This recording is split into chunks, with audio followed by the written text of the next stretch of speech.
Samonas was an Arab-born eunuch, who was captured by the Byzantines and became one of the most influential officials of the Byzantine Empire during the first decade of the 10th century. Biography. Samonas was born in circa 875 in Melitene, apparently the son of a distinguished family. Captured by the Byzantines, he was made a eunuch and entered service in the household of Stylianos Zoutzes, the powerful chief minister and father-in-law of Emperor Leo VI the Wise. After the death of both Stylianos and his daughter, the Empress Zoe Zoutzine, in 899, his relatives plotted to overthrow Leo in a bid to preserve the power and influence.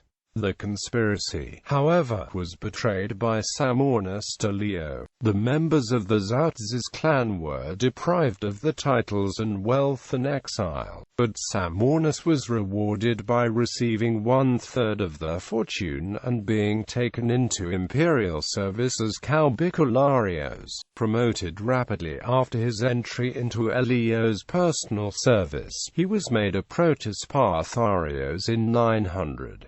By 903, he had apparently become, in the words of Sean Tuffer, Leo's trusted right-hand man. He seems to have been particularly involved in security and intelligence issues, a role stressed by several scholars who have dealt with his life. In 904, however, Samonas was involved in a bizarre episode. On the pretext of visiting a monastery, he escaped Constantinople and made for the east, hoping apparently to reach his native lands. He was, however, prevented from crossing the Halys River and sought refuge in a holy site. There, he was in the end captured by Constantine Doukas and brought to trial before the Byzantine Senate. Although he was not acquitted, the emperor's continued favor meant that he was only mildly punished by 4 months of house arrest. As soon as he was released,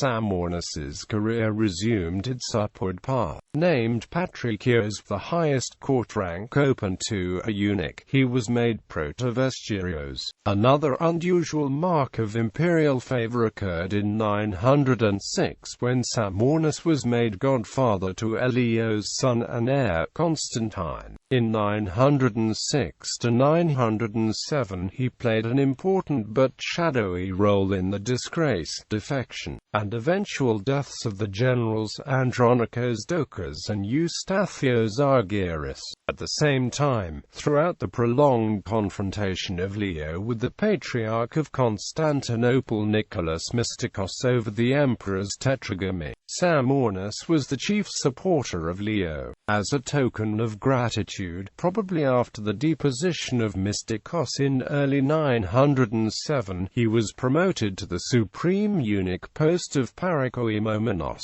which had lain vacant since the end of the reign of Michael III. Samonas's own downfall, however, would come soon after. In 907, in a bid to ingratiate himself with Leo's fourth wife, Zoe Carbonopsina, he presented her with a gift in the person of his own eunuch servant, Constantine Barbarus.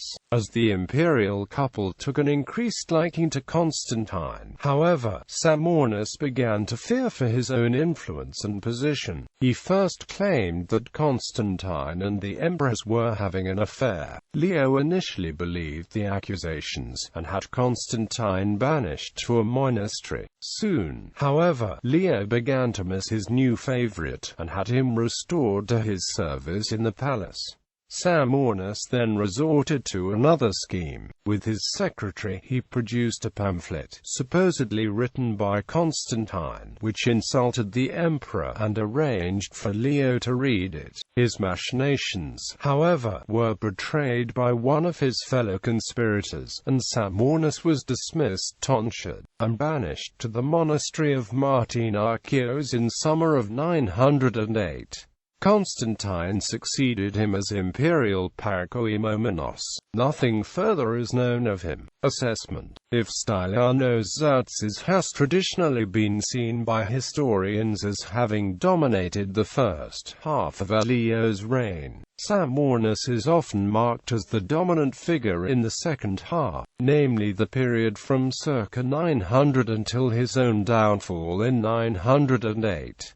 According to the Byzantinist Sean Tuffer, however, in both cases the extent of the power and influence wielded by these officials over Leo appears to have been exaggerated. This is in part due to the hostility towards them in later sources, and of the desire of some of them to pin the blame for the reign's failures on Leo's supposedly all-powerful subordinates. Tuffer argued that the gradual rise and abrupt fall of Samonas illustrate that, far from conforming to his traditional image of a weak and easily dominated emperor, Leo remained in control. It was the emperor's conscious patronage and support that gave such men the great power, and when it was withdrawn, their authority vanished. Samonas' role as Leo's security chief, a view adopted by a number of scholars, has also been questioned by Tuffer, since it relies chiefly on circumstantial literary evidence from a later and distinctly hostile hagiography.